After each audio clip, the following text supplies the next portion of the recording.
खुलुमबाय बयनिसिमबो नोंथांमोननि थाखाय माखासे खौरांफोर लानानै फैलायबाय आरो चेनेलाव गोदानब्ला अन्नानै चेनेलखौ साबस्क्राइब खालामनानै लादो बेल आइकनखौ एलाउ होनानै ला जाहाथे नोंथांनाव सिगां नटिफिकेसन सहैग्रोयो। दानिया खोनासंलांदो।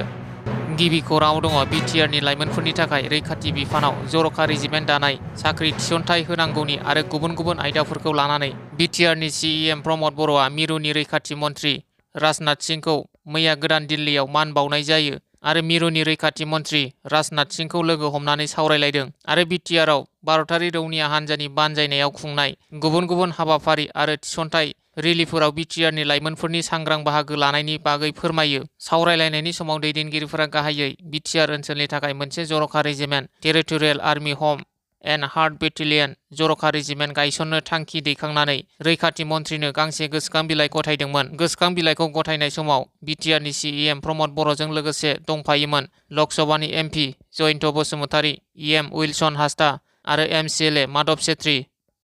नैथि खौराङाव दङ उफ्रा बिसायख'थियाव देरहानाय साबा गोदानै सायख'जानाय एमएलएफोरा मैया एमएलए महरै समायखिरा लायो।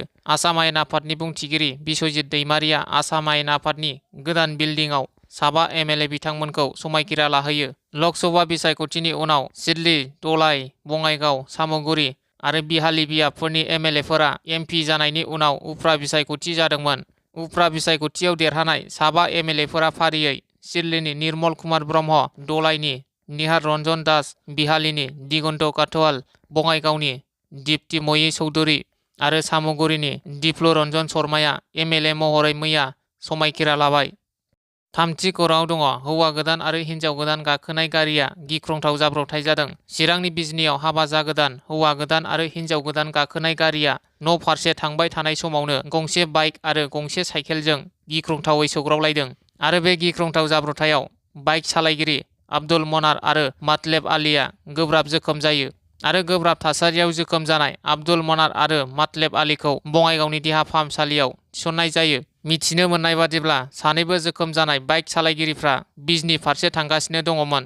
गुबुन फारसे साइकेल सालायगिरि नाजु आलीआबो जोखोम जायो आरो बिथांखौ पुलिसनि गारिजों बिजनी पुलिस थानासिम लानानै थाङो।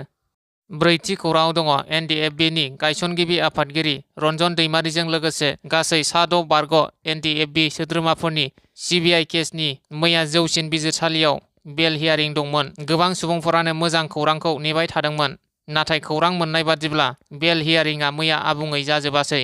सरकारि उकिला सप्तानै सम बिबावदों होनना मिथिनो मोन्दों। सप्तानैनि उनाव फिन गोदानै जाफिनगोन होननानै मिथिनो मोननाय जादों। बाथि खौराङाव दङ खैराबारियाव माहारियारि गोग्गाथाय दिबस फालिदों। भारत सरकारनि फोरमायथाय आरो फोसावथाय बिफान मिरु फोसावथाय ओनसोलारि मावख' गुवाहाटि आरो उदालगुरि जिल्ला हायुंगिरि बिफाननि हेफाजाबाव सानथामनि बायदि मेहेरगोनां हाबाफारिजों जनजातीय गौरब दिवस खुंदों।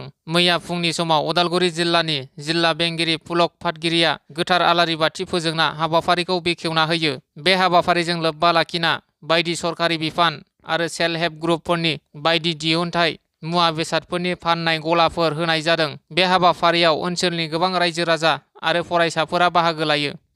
द'थि खौराङाव दङ मिरु एबसुनि खुंगा 57थि आरो क'क्राझार जिल्ला एबसुनि खुंगा 56थि बोसोरसालिया जथुम्मानि बानजाय आफादनि मावख'खौ मैया आसामनि केबिनेट मन्थ्रि उर्खाव ब्रह्मआ बेखेवनानै होयो आरो बे बेखेवनाय हाबाफारियाव बानजाय आफादनि मासिगिरि सानजा क'क्राझार जनजाति बिधान सभा बियाबनि एमएलए लरेन्स इस्लारिजों लोगोसे एबसुनि आफादगिरि दिपेन बर' आरो क'क्राझार जिल्ला एबसुनि गुबुन गुबुन बिबानगिरिफोरा बाहागो लादों। मिरु एबसुनि खुंगा 57थि आरो क'क्राझार जिल्ला एबसुनि 56थि बोसोरसालिया जथुम्माखौ दतमायाव फैगौ बोसोरनि फेब्रुवारि दाननि 6, 7, 8 आरो 9 खालाराव सानब्रैनि हाबाफारिजों क'क्राझार जिल्लानि सिङाव थानाय दतमा जारिमिनारि थावनियाव खुंफुंजागोन आरो बे जथुम्मायाव भारतनि नखर मन्थ्रि अमित शाहआ बाहागो लाफैगोन होनना मिथिनो मोननाय जादों।